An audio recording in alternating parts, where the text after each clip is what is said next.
Hello students, आज हम लोग डिस्कस करेंगे हमारा जो पेपर 1 है ह्यूमन ज्योग्राफी मानव भूगोल के बारे में। अब आप लोगों को ये क्वेरी हो रही होगी, मानव भूगोल ह्यूमन ज्योग्राफी।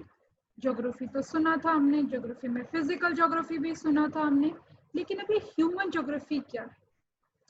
पहले हम ज्योग्राफी से शुरू करते हैं। ज्योग्राफी जो सब्जेक्ट है, ठीक है, इसको डिफाइन करने में, इस सब्जेक्ट को भी लेकर के आने में और एक्सेप्ट करने में लोगों को काफी ज्यादा टाइम लगा। सिमिलरली जो ह्यूमन ज्योग्राफी है, ठीक है, ये भी यूनिवर्सली एक्सेप्टेड नहीं थी। शुरू में मानव भूगोल जो है ये शुरू में एक्सेप्टेड नहीं था। सबसे पहला जो इससे रिलेटेड एक इम्पॉर्टेंट जो काम किया गया वो हार्टशॉन ने किया।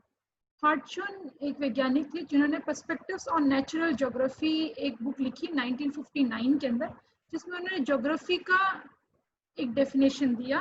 जो भूगोल है, भूगोल की परिभाषा दी। क्या कहा उन्होंने? Geography is concern to provide accurate, orderly and rational description and interpretation of variable character of earth surface। इनका भूगोल क्या है? इनका भूगोल हमारी जो पृथ्वी है, हमारा जो अर्थ सरफेस है, उसके बारे में वो कंसर्न है, उसके बारे में एकदम एग्जैक्ट, ऑर्डरली, एक्यूरेट, सही और रूप से उसका किस तरीके से डिस्क्रिप्शन किया जाए, उसके इंटरप्रिटेशन किया जाए, उसको परिभाषित किया जाए कि उसके क्या वेरिएबल कैरेक्टर्स हैं, उसको हम ज्योग्राफी बोलते हैं। और ज्योग्राफी जो है it is an interactive science, ठीक है, ये एक इंटरेक्टिव साइंस है और इसका डाइकोटोमस कैरेक्टर है, ठीक है। इसमें दो प्रकार के जो कैरेक्टरिस्टिक्स हैं हमें देखने के लिए मिलते हैं। दो प्रकार के अलग जो हमें इसके फीचर्स हैं वो देखने के लिए मिलते हैं, जिस आधार पर ये जो दो अलग फीचर्स मिलते हैं, इसके इंटरनल लॉजिक के आधार पर हम इसे दो भाग में इसका वर्गीकरण कर सकते हैं, जिसमें एक है आपका फिजिकल ज्योग्राफी, भौतिक भूगोल, और दूसरा है आपका ह्यूमन ज्योग्राफी या मानव भूगोल। ह्यूमन ज्योग्राफी मेनली किस चीज से डील करता है? ह्यूमन मानव भूगोल जो है उसका क्या अर्थ है?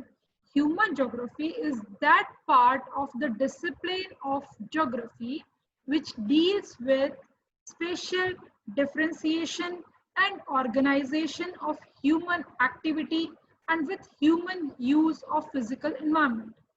यानी कि मानव भूगोल के अंदर क्या पढ़ा जाता है, क्या मुख्यतः इसका क्या डिसिप्लिन है, इसका क्या अर्थ है, इससे हमें क्या सीखने के लिए मिलता है, वो ये है कि ये जो पृथ्वी के ऊपर जो भी स्पेशल डिफरेंशिएशन है, ठीक है, इस पृथ्वी की सतह के ऊपर जो भी स्पेशल डिफरेंशिएशंस मिलते हैं, जो भी हमें विभिन्नताएं मिलती हैं, ठीक है, उन विभिन्नताओं के अनुसार ह्यूमन एक्टिविटीज, मानव की जो क्रियाएं हैं वो कैसे ऑर्गेनाइज होती हैं, किस तरीके से पृथ्वी के ऊपर मिलने वाली इन विभिन्नताओं के अनुसार मानव वहां पे मिलने वाले भौतिक जो पर्यावरण है उसके अनुसार अपने आप को, उसके अनुरूप अपने आप को ढालता है, वहां पे जीवन यापन करता है, उसको हम बोलते हैं मानव भूगोल। फिर ये कंसेप्ट आया, मानव भूगोल का जो कंसेप्ट दिया उसको कुछ लोगों ने बोला कि शायद मानव भूगोल जो है that is equivalent to human ecology. मानव पारिस्थितिकी जो है, मानव पारिस्थितिकी के समान ही है, जिसमें अमेरिकन ज्योग्राफर का बिलीव था, जो कि सोशल डार्विनिज्म में बिलीव करते थे। जैसे कि एच जो बुरोज हैं, उन्होंने अपना एक प्रेसिडेंशियल एड्रेस दिया एसोसिएशन ऑफ अमेरिकन ज्योग्राफर्स में 1923 के अंदर, जिसमें उन्होंने कहा human geography is a human ecology. इस स्कूल को जो मानने वाले जो भी लोग थे उनका ये कहना था, वो जो फॉलोवर्स थे, व्हाट दे ट्राई टू से that this school tried to establish an interactive relationship between man and his biotic and abiotic environment. उनका ये कहना था कि मानव जो है पृथ्वी के ऊपर जो भी बायोटिक और अबायोटिक, बायोटिक यानी कि जैविक, अबायोटिक यानी कि अजैविक जो भी तत्व हमें मिलते हैं, ठीक है, पर्यावरण के, उनके साथ मानव का जो अंतर संबंध है, ठीक है, उनके साथ एक जो इंटरेक्शन है, वो आपका ह्यूमन इकोलॉजी या मानव भूगोल के अंदर पढ़ा जाता है, जो कि ह्यूमन इकोलॉजी के बराबर है। उसके अलावा what was their opinion? They opined that a struggle for existence must take place. It followed that those who survived were better fitted to the environment than their competitors. Relatively superior adaptation increases and relatively inferior ones are eliminated. Thus, what was the central idea of the human ecology is that man, like plants and animals, has to struggle in his physical environment, and process of struggle, the weaker gets eliminated. ठीक है, इसका मतलब मुख्यतः वो क्या इसके अंदर कह रहे थे, वो उनका क्या सेंट्रल आइडिया क्या था? सेंट्रल आइडिया ये था कि ये जो पर्यावरण है, ये जो एनवायरनमेंट है, ये बहुत सारे पॉसिबिलिटीज देता है आपको, बहुत सारे जो है आपको यहाँ पे सुविधाएं मिलती हैं, बहुत सारी चीजें जो भी जैसे भी वहाँ पे उपलब्ध है, उन सुविधाओं के अनुसार, ठीक है, कोई जो अपने आप को अडेप्ट कर पाता है, उसके अनुरूप अपने आप को ढाल पाता है, तो वो व्यक्ति कंपटीशन में जीत जाएगा, और जो पर्यावरण की उन दशाओं के अनुरूप अपने आप को ढाल नहीं पाता है और कंपटीशन में पिछड़ जाएगा, ठीक है, तो वो एलिमिनेट हो जाएगा, वो इस पर्यावरण से खत्म हो जाएगा। तो इसमें कहा गया जो मेन इसका क्या कंसेप्ट क्या है, इसका ये कंसेप्ट है कि ह्यूमन जो है, मेन जो है, वो भी प्लांट्स और एनिमल्स की तरह हैं, आपके प्राणियों की तरह, और वनस्पति के अनुसार उन्हें भी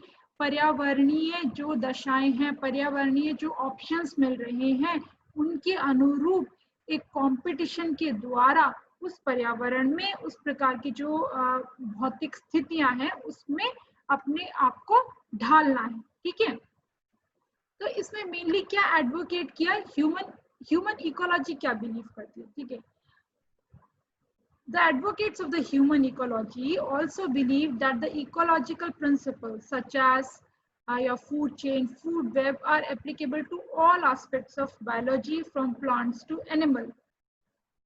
The discipline of human geography as human ecology was further strengthened by the work of Lamarckian, who emphasized that organisms could consciously adapt themselves to the surrounding and pass on the acquired characters to the offspring. उनका ये मानना था, what they believed on a ecological principle, एक पारिस्थितिकी जो नियम है उसके ऊपर बेस था, जिसमें क्या क्या चीजें हैं, फूड चेन, खाद्य जाल, खाद्य श्रृंखला, इन सब के ऊपर जो भी एप्लीकेबल होता है, वहाँ के प्राणियों से लेकर के वनस्पति से लेकर के मानव तक हमें ये देखने के लिए मिलता है।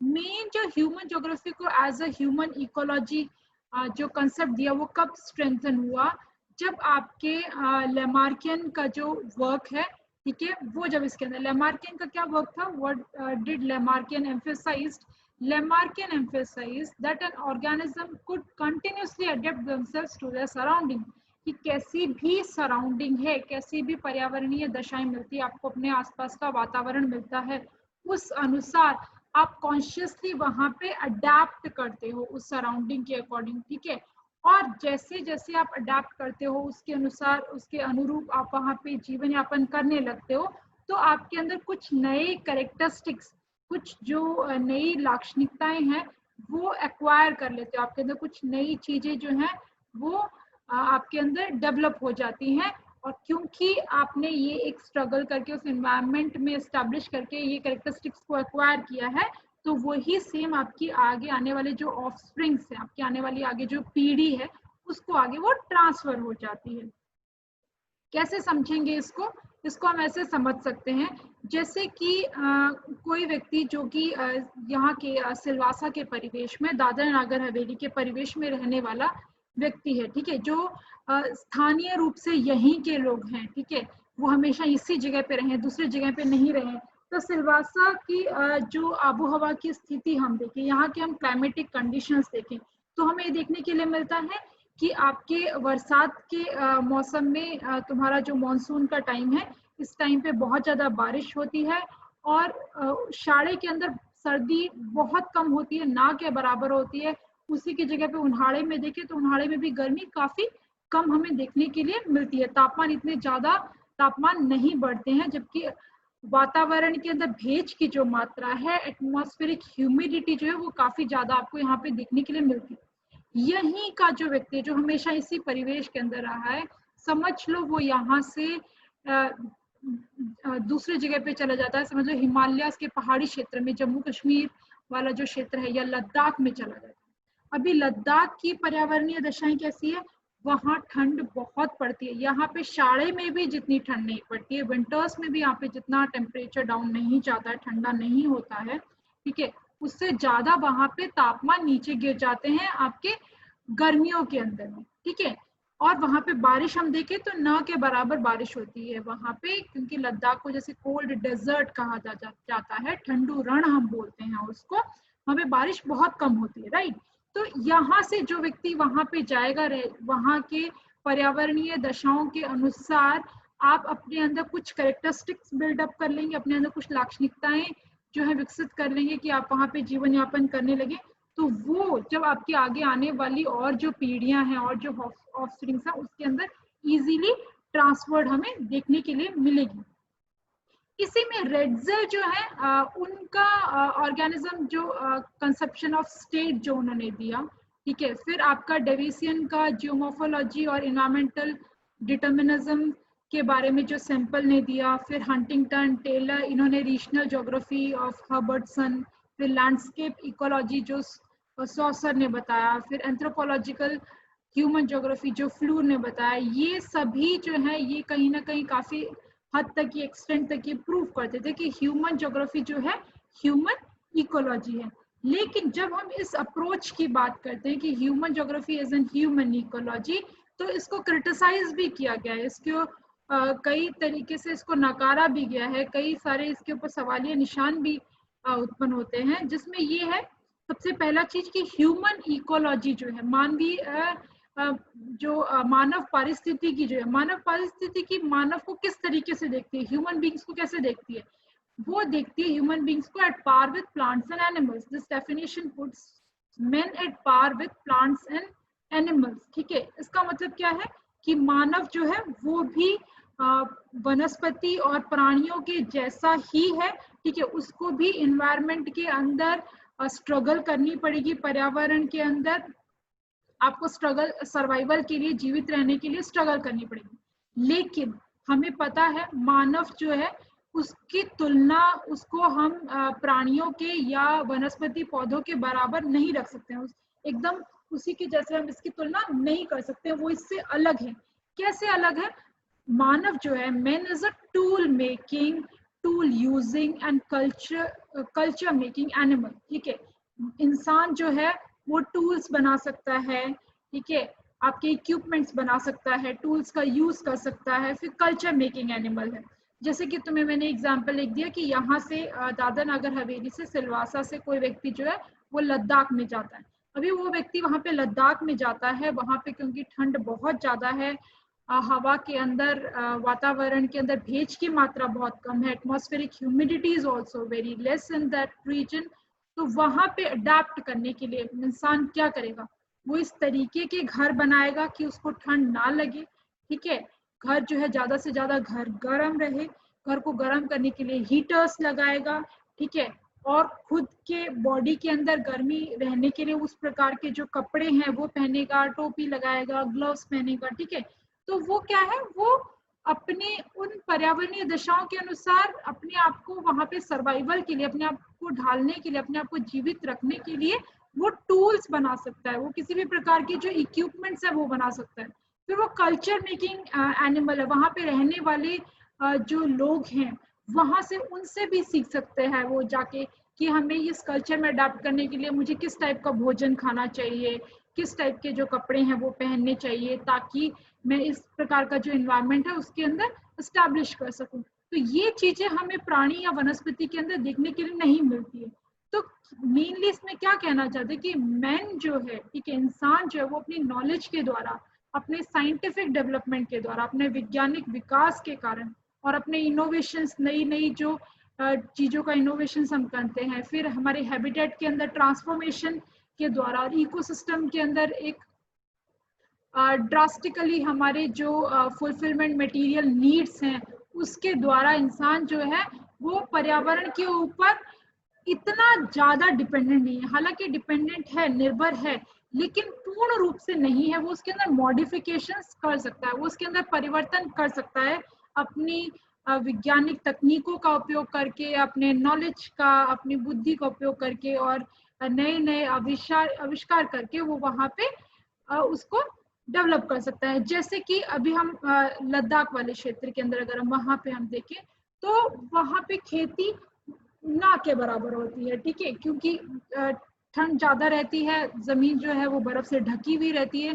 तो वहां पे जीवन यापन करने के लिए कोई क्या कर सकता है, वो इजीली जो है दूसरे कंट्रीज से, दूसरे देश से फूड जो है इंपोर्ट कर सकता है। तो ये मानव इंसान जो है ये ऐसा कर सकता है कि वहां से आपके खाने की चीजें जो है वो हम यहाँ पे आयात करके ला सकते हैं। ऐसे ही जबकि ये सब चीजें जो प्राणी या वनस्पति नहीं कर सकते हैं, ऐसे ही किसी जगह पे समझ लो कि दुष्काल आ जाता है, आपके ड्राउट्स आ जाते हैं या फिर फ्लड आ जाते हैं या पूर की स्थिति हो जाती है, तो वहां पे खाने के लिए भोजन नहीं मिल रहा है, कोई भी आपको अनाज नहीं मिल रहा है, तो उसको इजीली हम दूसरी जगह से इंपोर्ट या एक्सपोर्ट कर सकते हैं। तो ये एक जो मानव के अंदर तकनीकी ज्ञान और होने के वजह से वो टेक्नोलॉजी का यूज करके आर्टिफिशियल कंडीशन क्रिएट कर सकता है, मानव सर्जित इस प्रकार की स्थिति उत्पन्न कर सकता है जिसमें कि वो जीवन यापन कर सके। तो इस तरीके से हम बोल सकते हैं कि मानव जो है that is a great agent of transformation in us physical surroundings, कि वो एक एजेंट है, एक सक्रिय कारक है जो कि अपने आसपास का जो कुदरती पर्यावरण है उसके अंदर परिवर्तन ला सकता है, उसके अंदर ट्रांसफॉर्मेशंस जो है वो लेकर के आ सकता है, जबकि ये सेम चीजें आपके प्राणी या वनस्पति नहीं कर सकते। इसीलिए ये कहना कि human geography is equivalent to human ecology कहीं पे भी सही नहीं होगा। आप इन दोनों को, ह्यूमन ज्योग्राफी और ह्यूमन इकोलॉजी, मानव भूगोल और मानव परिस्थिति की जो है, इनको इक्वल नहीं बोल सकते, क्योंकि मानव जो है वो पर्यावरण के अंदर मिलने वाले वनस्पति और प्राणियों के एकदम समान नहीं है, उससे अलग हमें देखने के लिए मिलता है। इसी के संबंध में आगे चलते हुए हम लोग डिस्कस करेंगे human geography as study of man and his adjustment to the natural environment. मानव भूगोल के अंदर कैसे मानव जो है कुदरती पर्यावरण के साथ कैसे समायोजन करके कैसे वो वहां पे जीवन यापन करता है, इसके बारे में देखेंगे। तो मानव भूगोल की एक यूनिवर्सली एक्सेप्टेड डेफिनेशन है, जो एक ऐसी व्याख्या है जो जिसको सभी ने माना है, जो जिसमें कहा गया है कि human geography is study of man and his adjustment to his natural environment. कि मानव भूगोल क्या है? मानव भूगोल मानव का कुदरती पर्यावरण के साथ जो समायोजन है वो ही मानव भूगोल है। हमें जैसे पता है कि पृथ्वी जो है काफी बड़ी है, इसके ऊपर क्लाइमेटिक आपके कंडीशन के डिफरेंशिएशंस देखने के लिए मिलते हैं, पर्यावरणीय विभिन्नताएं जो है अलग अलग क्षेत्रों पे अलग अलग पर्यावरणीय स्थितियां हमें देखने के लिए मिलती हैं। तो ये अलग अलग पर्यावरणीय स्थितियां होने के वजह से, अलग अलग आपके जियो क्लाइमेटिक कंडीशंस होने के वजह से हर जगह पे अलग टाइप के रिसोर्सेज मिलते हैं, संसाधन मिलते हैं, और हर जगह पे रह कौन रहा है? रह तो मानव ही रहा है, लेकिन वो मानव उन जगहों पे मिलने, उस जगह पे जिस प्रकार की उपयुक्त पर्यावरणीय दशाएं हैं, जैसी वहां की क्लाइमेटिक कंडीशन है, जैसे वहां पे नेचुरल रिसोर्सेज कुदरती संसाधन उपलब्ध है, उस अनुरूप अपने आप को ढाल करके वहां पे वो जीवन यापन करता है। इससे रिलेटेड हम इन डिटेल इवन बहुत सारे जो पूरे विश्व के अंदर हम देखेंगे अलग अलग प्रकार की प्रजातियां अलग अलग क्षेत्रों में कैसे पर्यावरणीय दशाओं के अनुरूप अपना समायोजन करके जीवन यापन करती है, उसके बारे में डिटेल में डिस्कशन भी इसके अंदर होगा। तो how different races, different ethnic groups which are found on the earth's surface, how they are adjusting with the natural environment, that would be even discussing in the third unit in very detail. But यहाँ पे we will discuss a few of those ethnic races, ठीक है, few of the human adjustment which has been done with the natural environment, वो हम देखेंगे। जैसे कि हम बात करते हैं पिग्मीज की। पिग्मीज जो प्रजाति है ये कॉन्गो बेसिन के अंदर रहती है, ठीक है। हालांकि ये जो प्रजाति है it differs from the Bedouins of the Saudi Arabia. Saudi Arabia के अंदर जो बार्डविन्स मिलते हैं उससे ये हमें अलग देखने के लिए मिलेंगे। ऐसे ही हम टुंड्रा प्रदेशों के अंदर देखें, ठीक है, जो हमारे ठंडे प्रदेश है वहां पे हम देखें तो वहां पे मिलने वाले एस्कीमोस जो हैं वो हमें ऑस्ट्रेलिया के अंदर मिलने वाले जो एबो ओरिजिन्स हैं इनसे हमें डिफरेंट देखने के लिए मिलते हैं। यानी कि यहाँ की जिस प्रकार की पर्यावरणीय दशाएं हैं उस अनुसार इनके अंदर अलग अलग प्रवृत्तियां हमें देखने के लिए इनमें मिलती हैं। जैसे कि हम बात करते हैं तुम्हारे सबसे पहले गुज्जर और बकरवाल के बारे में आपने सुना ही होगा। गुज्जर और बकरवाल कहाँ रहते हैं? ये हिमालय के अंदर रहते हैं और शिवालिक के अंदर इनका रहठान देखने के लिए मिलेगा। Generally, they keep on oscillating between the higher Himalayas and the Shivaliks in the summer and the winter season. ये के अंदर एक ऑसिलेशन हमें देखने के लिए मिलता है। क्या ऑसिलेशन है? जैसे ही सर्दियां आती हैं वैसे ही नीचे आ जाते हैं, शिवालिक्स में आ जाते हैं। एक घर इनका शिवालिक में है और एक घर जो है वो हमें इनका पहाड़ों पे हिमालयास पे देखने के लिए मिलेगा। और जैसे ही गर्मियां आती हैं, उन्हाड़े का टाइम आता है, समर सीजन आता है, वैसे ही ये शिफ्ट होकर के आपके पहाड़ी क्षेत्रों पे चले जाते हैं। और गर्मियों में क्योंकि वहाँ पे कंड्यूसिव एनवायरनमेंट होता है, पर्यावरणीय दशाएं अच्छी उपयुक्त होती हैं, तो वहाँ पे उस टाइम पे खेती वगैरह की जा सकती है। आलू की खेती करते हैं ये लोग सर्दियों में जनरली, गर्मियों में वहाँ जाकर के चावल है, डांगर है, चोखा है, राइस जो उसका कल्टीवेशन करते हैं सीढ़ीनुमा खेत बना करके। जबकि उसी की जगह पे विंटर्स के अंदर, सर्दियों के अंदर शाड़े के अंदर ये नीचे आ जाते हैं, शिवालिक्स तक आ जाते हैं और वहां पे आकर के अपना जो भी इकोनॉमिक प्रैक्टिसेस है वो करते हैं, यानी कि खेती वगैरह जो वहां पे करते हैं, या फिर उसके अलावा पशुओं की चराई का जो काम है वो प्रैक्टिसेस इनके अंदर देखने के लिए मिलती है। तो ये एक इनकी लाइफस्टाइल के अंदर अगर हम देखें तो ये मौसम बदलने के साथ, शाड़े और उन्हाड़े के साथ, समर एंड विंटर सीजन के अंदर उनके लाइफस्टाइल के अंदर ये एक चेंज हमें देखने के लिए मिलता है कि कैसे वो कुदरती पर्यावरण के साथ एडजस्टमेंट करके वहां पे रह रहे हैं।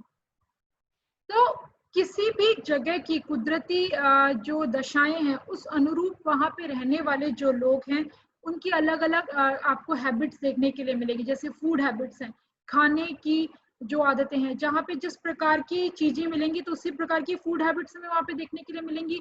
क्लोथिंग है, कपड़े भी हमें वैसे ही देखने के लिए मिलेंगे, शेल्टर्स भी, उनके घर भी हमें वैसे ही देखने के लिए मिलेंगे।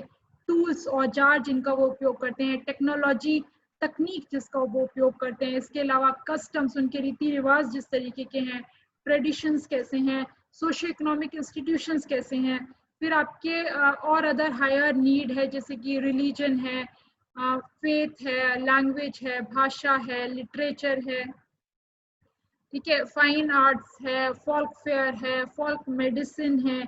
ये डायरेक्टली और इनडायरेक्टली जो है इसका किस प्रकार की कहीं पे कैसी भौतिक पर्यावरणीय दशाएं मिलती हैं, फिजिकल इन्वायरमेंटल कंडीशंस कैसे मिलते हैं, वही इन चीजों को इम्पैक्ट करते हैं। उन्हीं सबका इसके ऊपर हमें जो है प्रभाव देखने के लिए मिलता है। जैसे कि आप देखोगे जो दरियाई किनारे के पास या आपके नदी के आसपास जो रहने वाले लोग हैं उनका स्टेपल फूड, उनका मुख्य जो भोजन है वो हम कौन सा देखते हैं? ज्यादातर हम देखते हैं कि वो लोग मछली खाते हैं या भात खाते हैं। उसी की जगह पे हम मैदानी क्षेत्र की बात करें अगर, जैसे कि राजस्थान, उत्तर प्रदेश, पंजाब, मैदानी जो भाग है वहां की अगर हम बात करें तो वहां पे मछलियां नहीं मिलती हैं क्योंकि कोस्टल रीजन नहीं है। तो वहां के लोगों की फूड हैबिट्स, और वहां पे गेहूं की खेती ज्यादा अच्छी होती है। गेहूं की खेती होने की वजह से वहां पे लोगों का स्टेपल फूड हमें क्या मिलेगा कि वो लोग वेजिटेरियंस ज्यादातर मिलेंगे।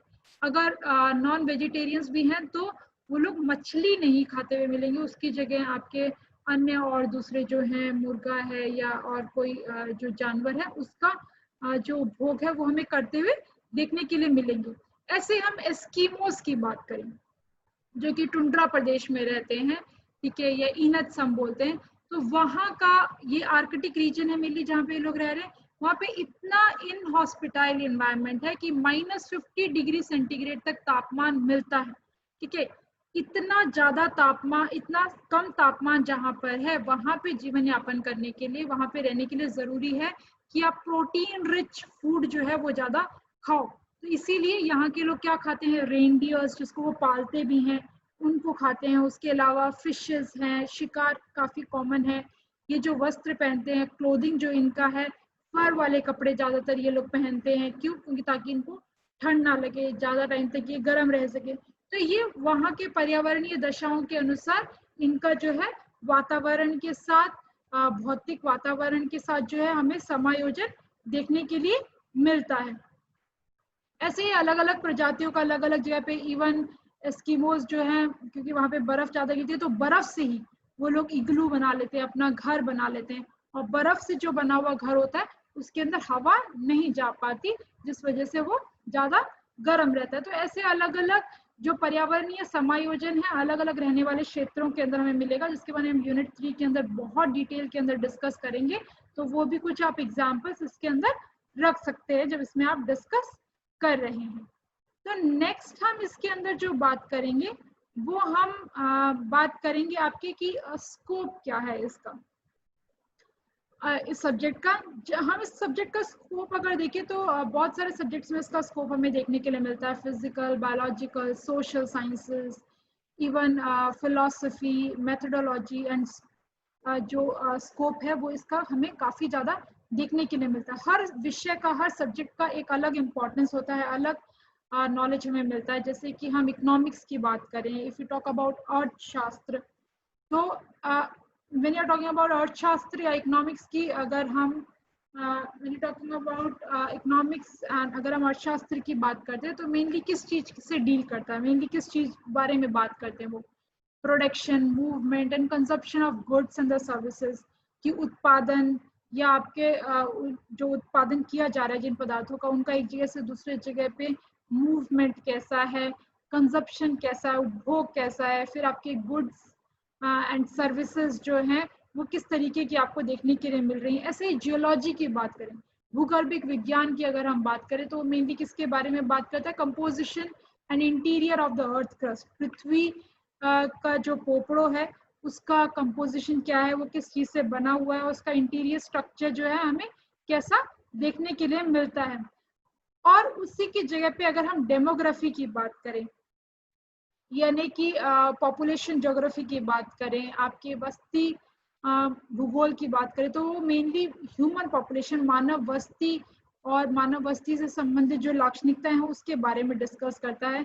ऐसे जूलॉजी और बॉटनी जो है, जूलॉजी प्राणी शास्त्र, प्राणियों के बारे में, एनिमल्स के बारे में डिस्कस करता है। बॉटनी जो है वो आपके वनस्पति शास्त्र, प्लांट किंगडम्स जो है, वनस्पतियों की विभिन्न जो प्रजातियां हैं उनके बारे में हमें डिस्कस करता हुआ देखने के लिए मिलता है। इसी रिस्पेक्ट में अगर हम ज्योग्राफी की बात करें, भूगोल की बात करें, तो भूगोल मेनली क्या एग्जामिन करता है, भूगोल examines the numerous tangible, intangible, natural and man made phenomena, ठीक है। कोई भी आपके टेंजिबल, इंटेंजिबल, कुदरती और मानव सर्जित जो भी फिनोमिना है, जो भी प्रक्रिया है, उनके बारे में डिस्कस करता है।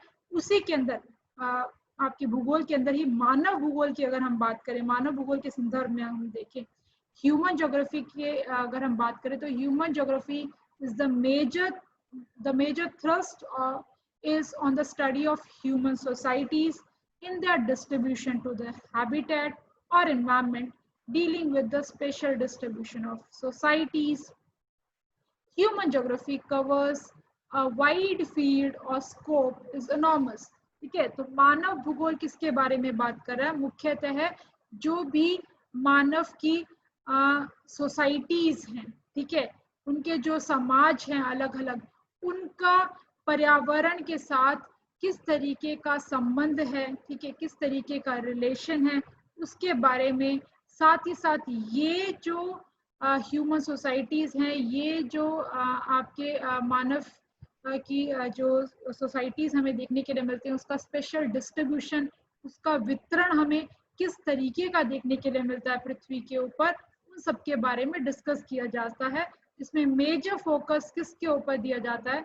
It embraces the study of human races, the growth, distribution and density of population of various parts of world, their demographic attributes and migration pattern, and physical and cultural differences between human groups and economic activities। यानी कि जो भी आपके human races हैं, मानव की जो भी प्रजातियां हैं, उनका विकास कैसे हुआ है, उनकी ग्रोथ कैसे हुई है, उनका विश्व में डिस्ट्रीब्यूशन कैसा है, वितरण कैसा है, उनकी पॉपुलेशन डेंसिटीज कैसे है, वस्ती न घनत्व उनका हमें किस तरीके का विश्व के अलग अलग हिस्सों के अंदर देखने के लिए मिलता है, और दूसरे डेमोग्राफिक एट्रीब्यूट्स जो हैं और वस्ती से संबंधित दूसरी जो चीजें हैं, जैसे कि माइग्रेशन का पैटर्न है, उनका स्थानांतरण का जो पैटर्न है वो किस तरीके का है, और इन सभी प्रजातियों के अंदर आपस में किस तरीके के फिजिकल और कल्चरल डिफरेंसेस हमें देखने के लिए मिलते हैं, भौतिक और सांस्कृतिक आपके डिफरेंसेस जो हैं, अलग अलग लाक्षणिकताएं कैसी देखने के लिए मिलती है, उनकी इकोनॉमिक एक्टिविटीज कैसे हैं, आर्थिक क्या क्या क्रियाकलाप जो है वो मुख्यतः उनके द्वारा किए जाते हैं। मेनली ये जो एस्पेक्ट है मानव भूगोल का, ये कब पॉपुलर हुआ? जब डार्विन ने ओरिजिन ऑफ स्पीसीज एक बुक लिखी थी 1859 के अंदर। ये बहुत इंपॉर्टेंट है, ऑलमोस्ट हर बारी ये क्वेश्चन एग्जाम के अंदर आया है कि आपका डार्विन की जो बुक है उसका क्या नाम है, तो ओरिजिन ऑफ स्पीसीज आप इसका नाम याद रखेंगे, और कौन से ईयर में उसने लिखी है 1859 के अंदर, ये भी पूछते हैं। हालांकि जो भूगोल है, भूगोल का जो मानव भूगोल जो है, मॉडर्न ह्यूमन ज्योग्राफी, जो आज की आधुनिक मानव भूगोल की जो नींव रखी है वो रखी है आपके फ्रेडरिक रेट्जेल वैज्ञानिक ने। ये भी बहुत इंपॉर्टेंट है, पूछ लेते हैं कि आधुनिक मानव भूगोल या मॉडर्न ह्यूमन ज्योग्राफी जो है उसका फाउंडर कौन है या उसका फादर कौन है, तो फ्रेडरिक रेट्जेल है। फ्रेडरिक रेट्जेल का ऐसा कौन सा काम है जिस वजह से वो इतने ज्यादा फेमस हो गए, तो उन्होंने एक बुक लिखी थी एंथ्रोपोज्योग्राफी, ये भी पूछते हैं आपके।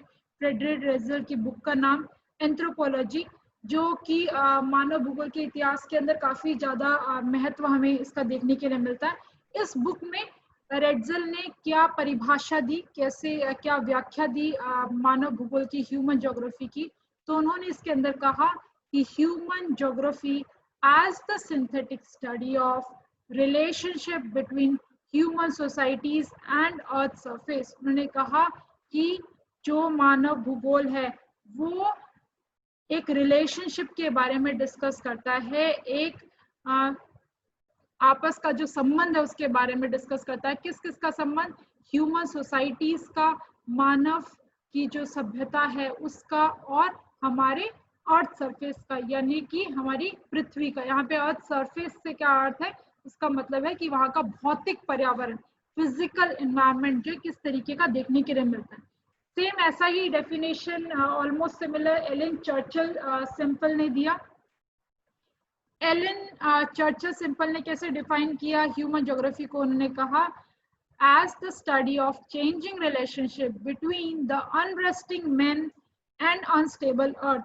इसके अंदर इन्होंने दो बहुत इंपॉर्टेंट चीज यूज की है। इन्होंने कहा है अनरेस्टिंग मैन, मानव जो है वो अस्थायी है, और अनस्टेबल अर्थ, और पृथ्वी भी जो है अस्थायी है, यानी कि मानव किसी भी प्रकार का विश्राम करे बगैर और पृथ्वी के बिना, उसके अंदर पृथ्वी पर जो परिवर्तन है उन परिवर्तनों के साथ जो इनके आपस में एक जो चेंजिंग रिलेशनशिप है, उसके इनके बीच के जो संबंध है उसमें जो परिवर्तन आता है उसे हम मानव भूगोल कहते हैं। सब्सिक्वेंटली हमारे फ्रांस के एक जो ज्योग्राफर है वो बहुत ज्यादा फेमस हुए, वाइटर डी ला ब्लश।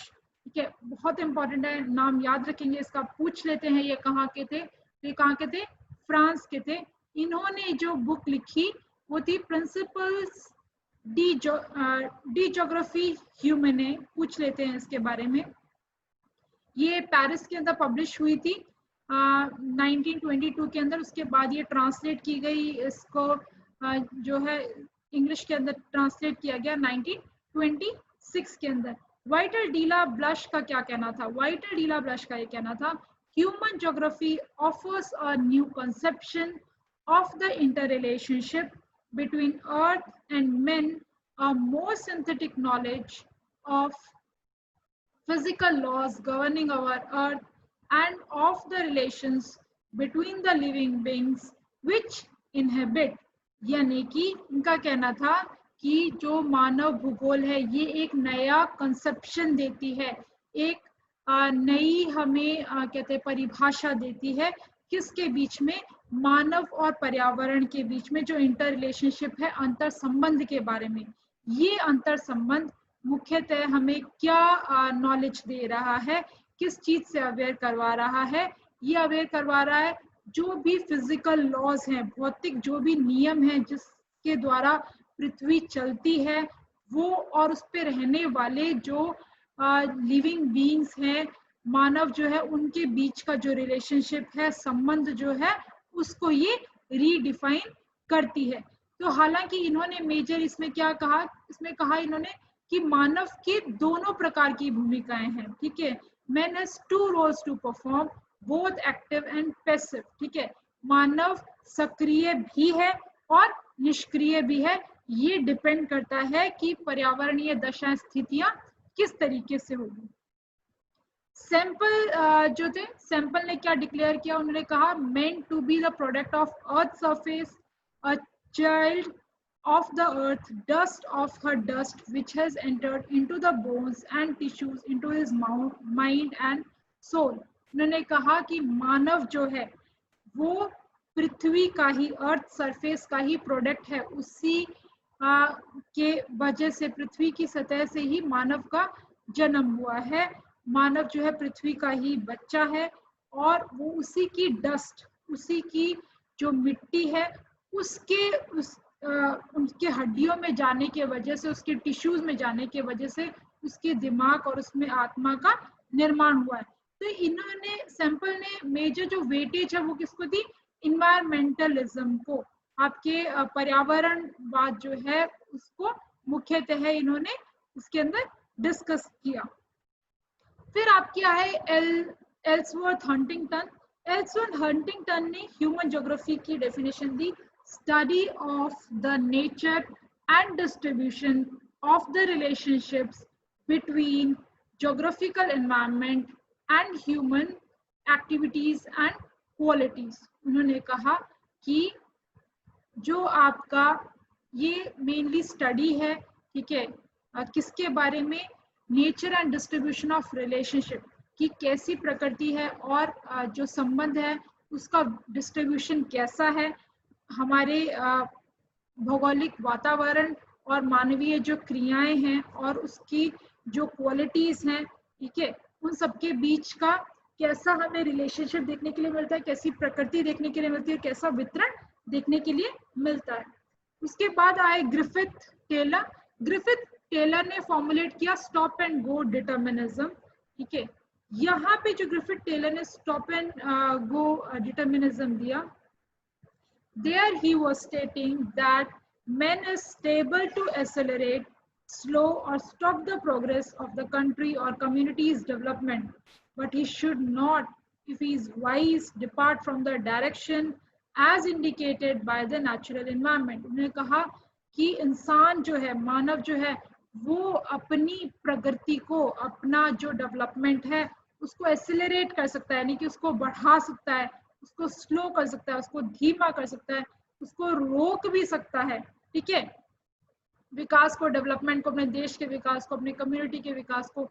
लेकिन उसको ये इतने वाइजली करना चाहिए, इतना ज्यादा उसको बुद्धि से उपयोग करना चाहिए कि ये जिस भी तरीके से अपना विकास करे या विकास को तेज करे, धीमा करे या उस विकास को बंद कर दे, तो वो नेचुरल एनवायरनमेंट जो हमारा कुदरती पर्यावरण है उससे जुड़ा हुआ हो।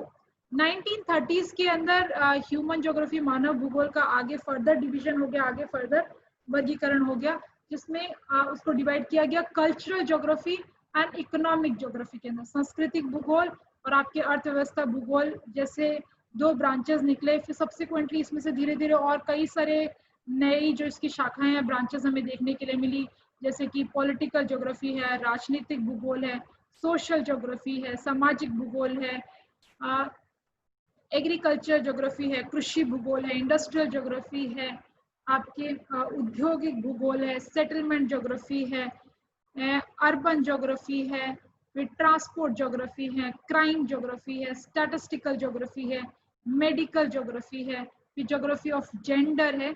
ये अलग अलग ब्रांचेस हमें इसके अंदर से निकलते हुए देखने के लिए मिले 1930 ऑनवर्ड्स।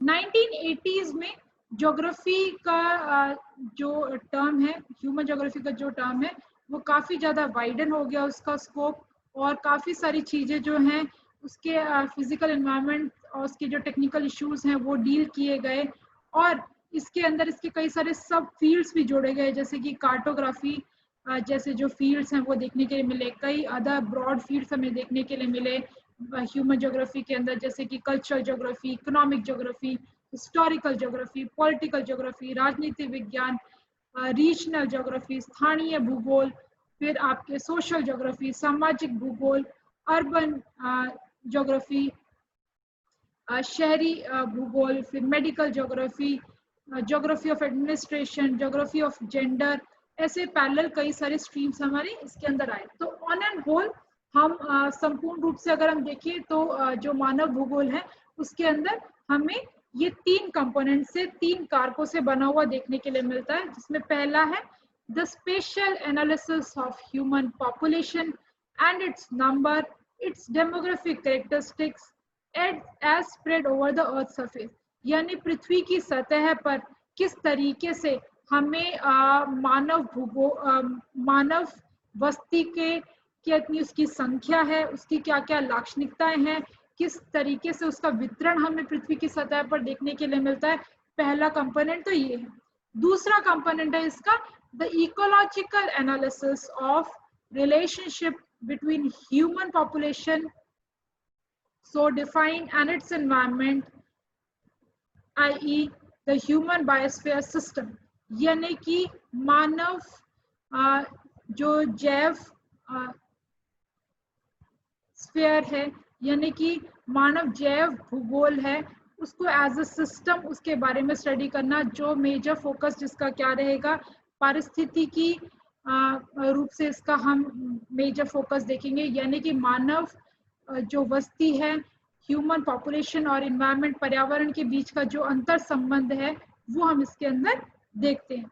तीसरा इसके अंदर आता है the regional synthesis which combines the first two themes in a areal differentiation on the earth surface. All these three themes are pursued at the various statistical scales leading down from the macro level, that is globe itself, and the major world regions, and micro levels, that individual and groups and their immediate local environments। यानी कि ये जो दोनों चीजें हैं, यानी कि मानव बस्ती कैसी है, उसका वितरण कैसा है, उसकी लाक्षणिकताएं कैसी हैं, फिर उसका पर्यावरण के साथ किस तरीके का संबंध है, इसका हम एरियल डिफरेंशिएशन डिस्कस करें, यानी कि पृथ्वी की सतह के ऊपर ये जो विविधताएं हैं, ये जो समायोजन है पर्यावरण के साथ, ये जो उनका रहने का, रहठान का जो तरीका है, उसके बारे में हम डिस्कस इसके अंदर करते हैं। इसको हम दोनों तरीके से कर सकते हैं, मैक्रो स्केल के ऊपर भी कर सकते हैं, यानी कि ग्लोबल इटसेल्फ या वर्ल्ड के मेजर रीजन्स के अकॉर्डिंग, या हम माइक्रो लेवल्स पे या इंडिविजुअल या किसी ग्रुप किसी समूह के का कैसा लोकल एनवायरनमेंट है, स्थानीय पर्यावरण कैसा है, उस अनुसार उसका जीवन यापन हमें कैसा देखने के लिए मिलता है, इस अनुसार हम इसके अंदर डिस्कस कर सकते हैं। तो ये मुख्यतः मानव भूगोल की परिभाषाएं हैं, तो इसको हम अभी यहीं पे एंड करेंगे। Thank you.